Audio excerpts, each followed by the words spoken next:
जो महिला शीशा साफ कर रही थी उसने कुछ अजीब देखा। उसके पीछे पुरानी पेंटिंग में व्यक्ति ऐसा लग रहा था जैसे उसने जगह बदल ली हो।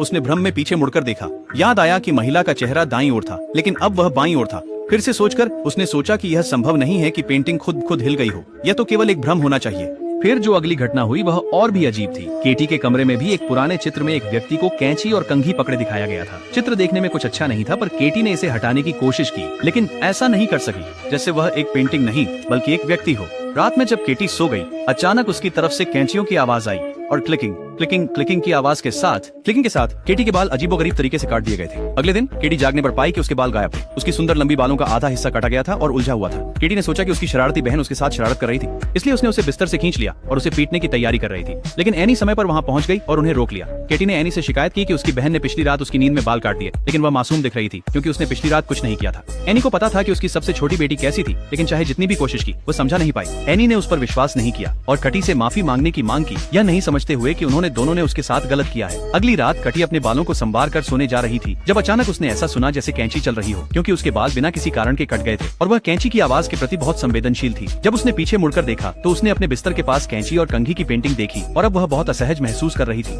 पेंटिंग, इसलिए उसने पेंटिंग को ढकने के लिए एक सफेद कपड़ा ढूंढा। जैसे ही वह सोने लगी, कैटी की तरफ से फिर से कैंची की क्लिकिंग की आवाज आई और सफेद के पीछे से एक हाथ बाहर निकला।